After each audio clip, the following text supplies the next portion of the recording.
மக்களுக்கு நல்லாவே தெரியும். எனக்கு ஒரு புது ஃப்ரெண்ட், புது நண்பர் ஒருத்தர் கிடைச்சிருக்கார். யார் தெரியுமா? தெரியாதா? முதல்வர் அவர்கள் தான்.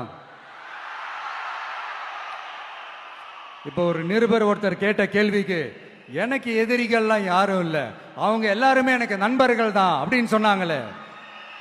அப்படி நாங்கெல்லாம் உங்களுக்கு நண்பர்கள்னா அப்புறம் ஏன் சார் கரூர் விஷயத்துல ஏன் மேல பழி தூக்கி போட்டீங்க?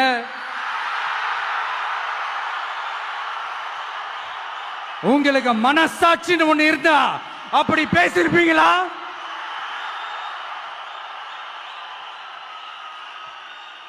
அப்படி நாங்கெல்லாம் உங்களுக்கு நண்பர்கள்னா ஒரு ஈவென்ட், ஒரு ஃபங்க்ஷன் நடத்துறதுக்கு ஒரு இடமோ ஒரு பர்மிஷனோ ஏன் கொடுக்க மாட்டேன்றீங்க? எல்லாத்தையும் நீங்களே பண்ணிட்டு போற போக்கில் அப்படியே பொய்களா அடிச்சு விட்டுக்கிட்டு இருக்கீங்க.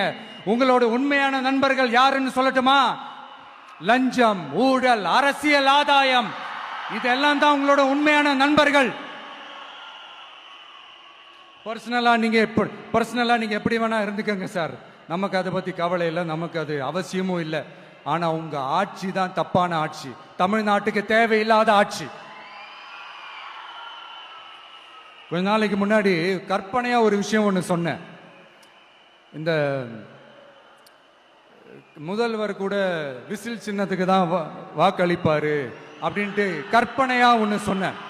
ஆனா இன்னைக்கு நிஜமாவே நமக்கு ஆதரவா ஒரு கோஷத்தை எழுப்பியிருக்கிறாங்க. அது என்ன தெரியுமா? எங்க வாக்கு சாவடி வெற்றி வாக்கு சாவடியா. அதுக்கு அர்த்தம் என்ன தெரியுமா? எங்க வாக்கு சாவடி விஜய் வாக்கு சாவடின்னு அர்த்தம்.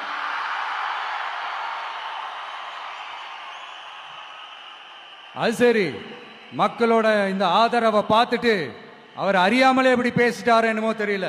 50 வருஷம் எக்ஸ்பீரியன்ஸ் அரசியல்ல, உண்மை என்னன்னு ஒத்துக்கிட்டு தானே ஆகணும்.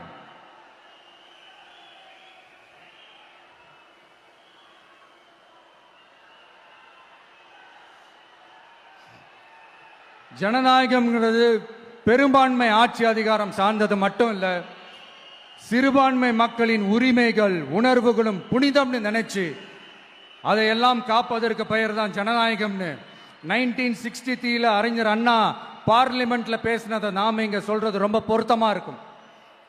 அறிஞர் அண்ணா சொன்னது தான் டிவிகேவோட நிலைப்பாடும். இந்த ஸ்டாண்ட்ல நாம 100% உறுதியா இருப்போம்.